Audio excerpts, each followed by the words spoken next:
जय हिंद दोस्तों, और एक बार फिर से स्वागत करता हूं मैं आप सभी लोगों का आपके अपने चैनल पर।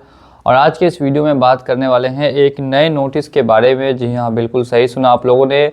ये नोटिस अभी फ़िलहाल एक NBFC एप्लीकेशन से आया है और ये क्या पॉसिबल है कि पॉसिबल नहीं है, इसके बारे में बात करेंगे।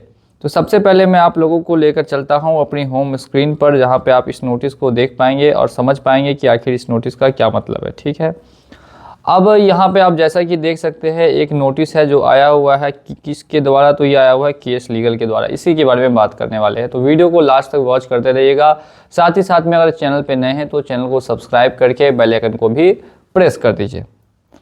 अब ये नोटिस आप देख सकते हैं, डेट इसकी जो है वो 23 जनवरी 2025 की है और ये आया है किस लिए, ये नया नोटिस है, notice for attachment of your salary against default in payment of an amount of ₹26,816।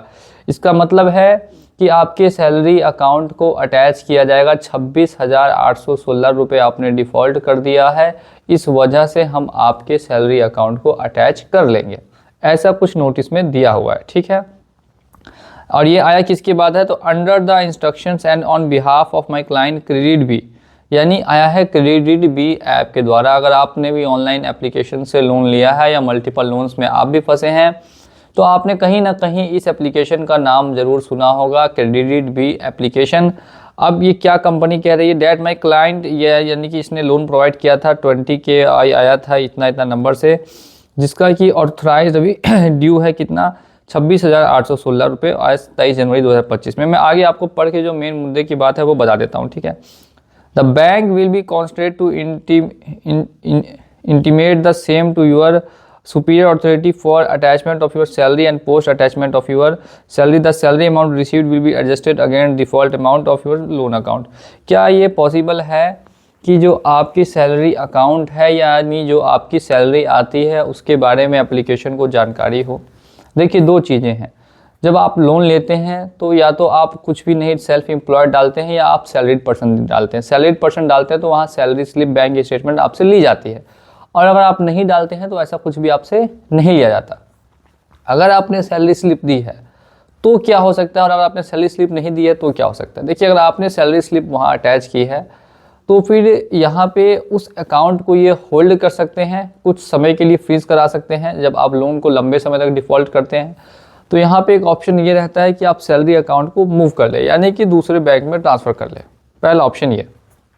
दूसरी चीज़, ध्यान से समझिएगा मेरी बात को, कि अगर आपने सैलरी स्लिप नहीं दी है, जब आपने सैलरी स्लिप ही नहीं दिया तो फिर वो आपके अकाउंट को अटैच कैसे करेंगे जब उसमें सैलरी आती ही नहीं है। तो ये तो सिंपल प्रोसेस है कि भाई जब उस अकाउंट में सैलरी आपकी नहीं आती है तो वो सैलरी कैसे अटैच कर सकते हैं, इट इज़ नॉट पॉसिबल। तो ये पॉसिबिलिटी बिल्कुल भी नहीं है। तो इस वजह से आपको बिल्कुल भी डरना या घबराना नहीं है इस तरीके के नोटिस से।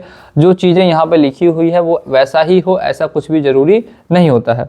It should be noted that on failure to repay the above mentioned amount, my client will further initiate legal proceeding against you and you will be surely responsible for the consequences thereafter। यानी कि जैसे ही अगर आप payment नहीं करते हैं तो आके हमारा जो क्लाइंट यानी क्रेडिट बी है वो आपके खिलाफ एक्शन लेगा, लीगल एक्शन लेगा। इस क्या पॉसिबिलिटी है, मैं आपको बता देता हूँ। देखिए, पॉसिबिलिटी यहाँ पे इस चीज़ की कुछ भी नहीं है कि लीगल एक्शन ले या ऐसा कुछ हो, तो इसके लिए आप बिल्कुल भी टेंशन मत लीजिए। क्रेडिट बी एप्लीकेशन के द्वारा ऐसा कुछ भी नहीं होता है।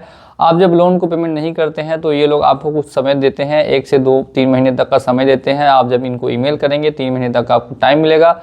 उसके बाद अगर आप लोन को कंटिन्यू कर सकते हैं तो ज़रूर से ज़रूर कंटिन्यू कीजिए, जिससे आपका सिविल भी ठीक रहेगा। और अगर कंटिन्यू नहीं कर सकते हैं तो ऐसे में आप इनको सेटल करके लोन को क्लोज करा सकते हैं। बाकी यहाँ पर लीगल एक्शन की जो बातें हैं वो सही नहीं है। देखिए, लास्ट लाइन है कि failure to act will result in further legal action and non compliance will be penalised, यानी कि आपको इस नोटिस को अगर आप इग्नोर करते हैं तो इस तरीके से आपके ऊपर हम एक्शन ले लेंगे और साथ में इस पेनल्टी भी अलग से लगाएंगे। ठीक है, will led to legal depression, मतलब बार बार बताएगा कि एक नंबर दिया गया है कि इनको जो एसोसिएट का है उस नंबर पे आप कांटेक्ट कीजिए, कांटेक्ट करके उनसे बातें कीजिए और बात करके अपने मैटर को सॉल्व कीजिए। देखिए, इनका जो केस है उसमें क्या है कि 26,816 का अमाउंट है, 11 या 10,000 रुपये का सेटलमेंट का ऑफर आ रहा है सामने से कि आप सेटलमेंट करा लें। जब ये सेटलमेंट के लिए नहीं करा पाते हैं, 2-3 महीना टाइम मांगते तो ये नोटिस उनको भेज दिया जाता है। तो ऐसे में क्या करना चाहिए, देखिए सामने से अगर ऑफर आए तो डायरेक्टली आप अगर आगे से 10,000 बोला तो आप 5,000 बोल दीजिए, 3,000 बोल दीजिए, ताकि सामने वाला सोचे यार इतना कम में तो होगा ही नहीं। तो बोली मेरे पास पैसा उतना नहीं है 10,000, तो मैं कैसे कर लूँ, मेरे पास तो 3,000 ही है।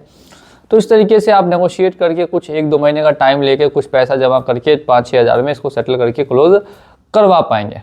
तो ये हो गया एक इजी प्रोसेस। डायरेक्टली नहीं मना कर देना कि भाई मैं कभी कराऊंगा ही नहीं, ऐसा कुछ भी नहीं करना। बस आप उनको, जब तक आपके पास पैसा नहीं है तब तक आप उनको टहलाइए थोड़ा सा, और उसके बाद जब पैसा आए तो सेटल कर दीजिए, ये पूरा अमाउंट देखिए क्लोज कर दीजिए, ताकि आपका लोन क्लोज हो जाए और आप इस झंझट से बाहर निकल जाए। मैं हमेशा यही चाहता हूँ जो लोग इसमें फंस चुके हैं वो धीरे धीरे करके इससे बाहर निकल जाए। तो वीडियो को देखने के लिए बहुत बहुत धन्यवाद। मिलूंगा अगले वीडियो में बहुत ही जल्द। जय हिंद, जय भारत।